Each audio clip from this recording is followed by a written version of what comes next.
Thanks everybody for coming. We'll have a couple more coming in just a minute. Pretty serious time. You know, this administration's created a bunch of firsts for this country. Over 10 million illegals. Violent crime, 37%, rape, 42%, robbery up 63%, fentanyl everywhere, gas prices record highs for a long length of time. Our military is being destroyed from within. Our three-letter agencies are having huge problems. They're being weaponized. The world's in absolute chaos. This administration is setting records of incompetency. Congratulations, if that's what they're trying to do, because they've been able to accomplish that. And now, after multiple assassination attempts, they can't even give the former president, and possibly future president, security he and his family needs. It's absolutely ridiculous. This isn't surprising. We have a huge mental health problem in this country. But when you hear on TV and radio and on social media about this guy's a Hitler, this guy's a fascist, he's a threat to democracy, what do you expect? All you have to do is look at some of these tweets I have here from some of our so-called politicians. And then you got people like Hillary Clinton, George Clooney, Joy Reid, Robert De Niro, wannabe politicians, and it's time for them to shut up, because somebody is going to get killed other than the fireman that got killed already in Pennsylvania. Mentally ill people hear this violent, dangerous rhetoric, and we're going to have a copycat. It's coming. And it's just unfortunate. Somebody's going to get killed, even after the fireman in Pennsylvania. So, what's it going to take? 66 days ago was the first assassination attempt. What have we learned? Zero. And we don't need some 10,000 word report. We just need to know what happened and how do we fix it. We up here have no clue of any information of what's happened. If Joe Biden and Kamala Harris care anything about this country, they need to immediately grant President Trump as much as they possibly can the security around he and his family. One thing about President Trump, he's different. He doesn't work 6-8 hours a day. He's going to work 14, 16 hours a day. You're not going to stop him from going to outdoor events. He's also going to do more than one event, sometimes 2 to 3 events a day, and you can't do it with just a basic group of Secret Service. It can't happen. You have to, and we have to give him more support, whether it's Rangers, whether it's Navy SEALs, whether it's more DHS. I don't care. We got 48 days, and if we have something disastrous happen in this time frame between now and the election, we know what could happen. We need to take care of this president. Again, he is different. He's actually going to do his job. He's actually going to go out and do his campaigning. He's not going to sit in the basement. He's going to do what he needs to do. Folks, we're in DEFCON 1. And up here on the Hill in the last few days, I don't feel that. I don't feel the need for, a sense of urgency. The Secret Service has to lay the law down to the people here in Congress, say, we got to give help. I hear the Secret Service or the FBI director or the regional director down in South Florida about, he's not the sitting president. We all know that. But he's had 2 assassination attempts. My God, wake up and smell the roses. We've got to do something. Let's don't wait till it's too late. We are not a third world country, and I guarantee you third world countries give better protection to presidents and former presidents than what we do, and that's a shame.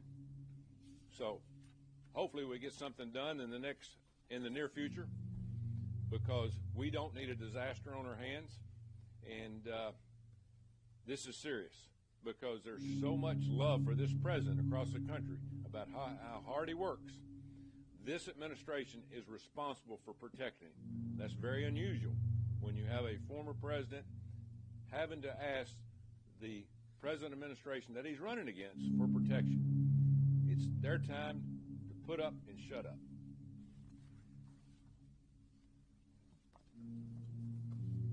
All right, Coach, thanks so much.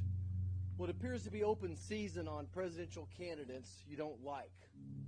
Last week, President Trump warned us on the debate stage about the hatred and lie being spread by the left and the mainstream media, making him a target.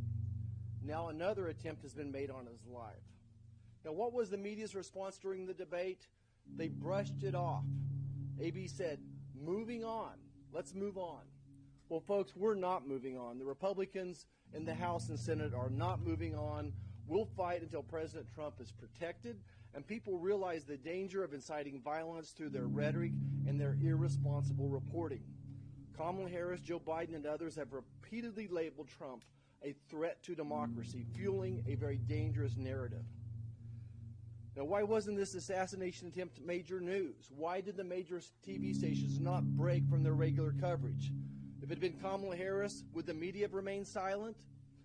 America has become a powder keg of political violence, pushed to the edge by media, big tech, and inflammatory campaign ads. And we're now reaping the consequences of Joe Biden and Kamala Harris's lawlessness. Their open borders, their cashless bail, their defund the police policies, and the unchecked riots. So we are calling for immediate action, and that's why we sent a letter today to Director Rowe from the Secret Service. 7 members of the Senate have signed that letter. We're asking him to give Trump the same protection as a sitting president. And I call on all the media, especially the legacy media and big tech, to turn down the rhetoric, stop attacking, stop censoring, and report the truth.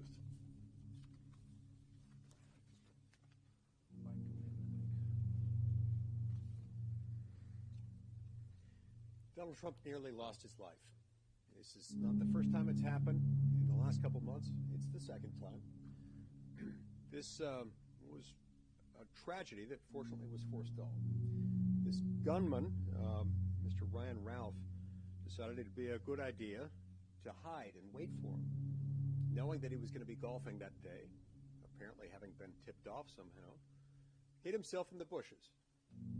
And he had a GoPro and a military-grade weapon ready to be fired. Fortunately, a Secret Service agent apparently saw the barrel of the gun and fired shots before shots were fired, and Mr. Ralph fled. But this came way too close for comfort. I don't think it's lost on anyone that had it been the sitting president of the United States golfing that day, the gunman wouldn't have gotten anywhere nearly that close, and certainly anywhere close enough to have been able to carry out the attack. This guy was. He was within 500 yards, and it's very fortunate. We should all be grateful and uttering prayers of gratitude that it didn't end worse than it did, but it still came way too close. It's understandable that we offer a really high level of protection to sitting presidents of the United States. There are all kinds of reasons why the sitting president needs a large amount of security. But whereas here you've got a presidential candidate, the Republican candidate, the last standing impediment between a continuation of the current administration through Vice President Harris being elected this November, Donald J. Trump is the sole potential impediment to that. Where that circumstance exists, and especially where that candidate has now been the intended victim of 2 nearly successful assassination attempts, it's time to really increase his security detail, if necessary, to the same level or a comparable level to that enjoyed typically by the President of the United States. That isn't too much to ask, and in fact, it's a real misjudgment that would result in anything less than that. It's also important to remember the sort of environment in which this sort of thing tends to thrive. When Donald Trump is repeatedly characterized by, among other people, Kamala Harris as a threat to democracy, saying things like democracy is on the line, not just good policy is on the line or my kind of government is on the line, but democracy itself is on the line, and Donald Trump is a threat to that democracy. Those things have their intended effect. when they